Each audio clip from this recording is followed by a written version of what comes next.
Good evening students. I hope आपकी पढ़ाई बहुत अच्छी चल रही होगी। हिंदी का पेपर नज़दीक है आने के लिए, तो उसकी किस तरीके से आपको तैयारी करनी चाहिए उस पेपर को हल करने के लिए, उसके लिए आज मैंने एक वीडियो बनाई है जिसमें आपको पेपर हल करने का आसान तरीका मैं बता रही हूँ कि 3 घंटे में आप किस तरीके से पेपर करें। क्योंकि हिंदी का जो हमारा पेपर होता है वो लेंथी होता है, ठीक है, और 3 घंटे होते हैं और 3 घंटे तक हमें लिखना ही लिखना होता है।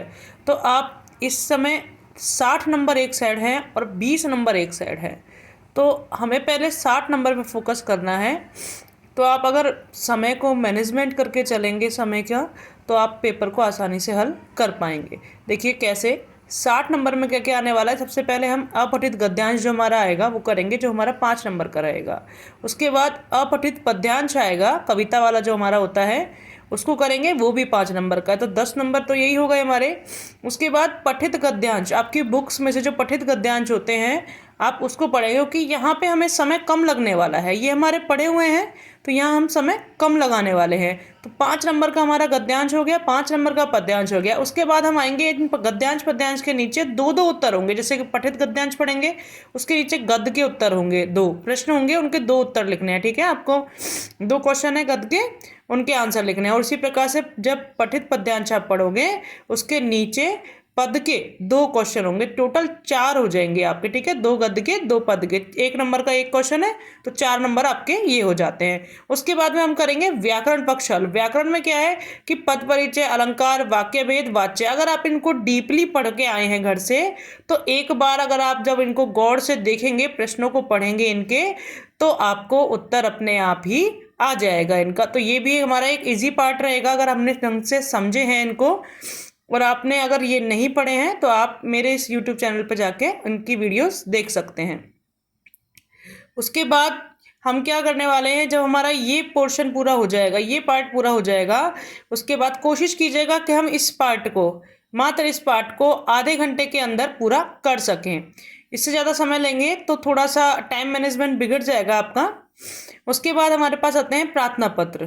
प्रार्थना पत्र 5 नंबर का, या तो आप औपचारिक लिखेंगे या अनौपचारिक। ठीक है, उसके बाद में हम लिखेंगे ईमेल। ईमेल और स्वयं लेखन।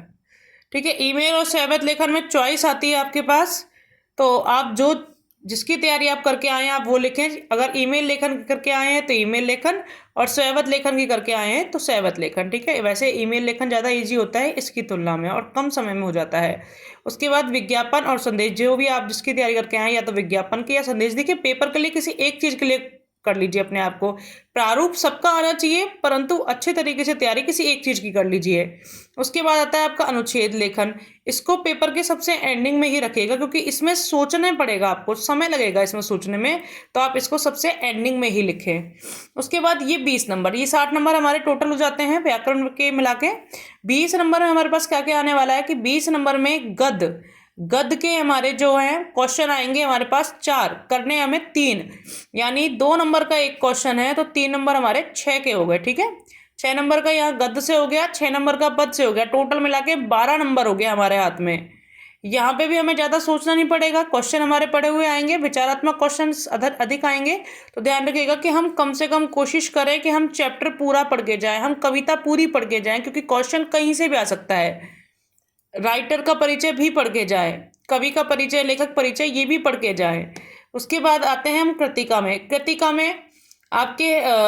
में आपके पास 3 क्वेश्चंस होंगे, जिसमें से आपको कोई 2 करने हैं और प्रत्येक क्वेश्चन का आपको 4 नंबर मिलेगा। यानी 2 हम जब क्वेश्चन करेंगे तो 8 नंबर हमारा ये हो गया, 12 और 8 हमारा हो गया, हमारा टोटल 20 नंबर का हो गया। तो ये हमारा हो गया टोटल 80 नंबर का। अब देखिए कि हम किस तरीके से अपने पेपर के समय हम किस तरह से अपने आप को बेस्ट दे सकते हैं। तो फर्स्ट ऑफ ऑल सबसे पहले अपने पर विश्वास रखिए कि आपने जो पूरे वर्ष में पढ़ा है, पूरे साल में पढ़ा है, उसमें आपने बढ़िया तरीके से पढ़ाई की है। और एंडिंग ऑफ द टाइम ढील मत छोड़िएगा बिल्कुल भी। बच्चे कभी कभी क्या करते हैं कि हिंदी है हम तो कर ही लेंगे, या हमें याद है, इस तरीके का विश्वास, ओवर कॉन्फिडेंस ले जाते हैं और वो कहीं ना कहीं घातक सिद्ध हो जाता है। तो सबसे पहले आपकी जो उत्तर पुस्तिका में आपके टीचर्स ने जो भी लिखवाया गया होगा उसको डीपली रीड करिएगा। उसके बाद अपने पेपर को हल करते समय क्या क्या ध्यान करना है आपको, कि जो भी आपके प्रश्न हैं आप उनको सबको ध्यानपूर्वक पढ़े। कभी कभार हम कैसे करते हैं, हाँ हाँ हमें आता है, जल्दी से एक इग्नोर करके पढ़ जाते हैं और उसमें पूछा कुछ गया होता है और लिख कुछ और आते हैं। तो ये कोशिश कीजिएगा कि हम डीपली रीड करें सभी प्रश्न को।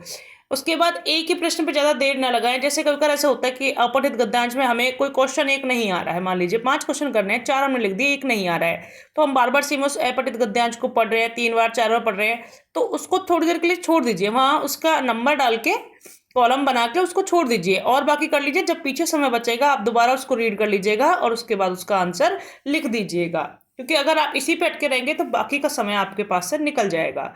उसके बाद में साफ लिखें। एक तो बच्चे कई बार क्या करते हैं कि एक तो राइटिंग आप लोगों की बहुत गंदी हो जाती है हिंदी की, और दूसरा कि बहुत सारी गलतियां उच्चारित करके नहीं लिखते हैं हम, तो क्या होता है कि हम मात्राओं की गड़बड़ियां कर देते हैं। कई बार लिखना कुछ चाह रहे होते हैं, लिख कुछ चाहते हैं हड़बड़ाहट में। तो ध्यान रखें कि साफ तरीके से लिखें और शुद्ध तरीके से लिखें और बिना गलतियों के लिखें।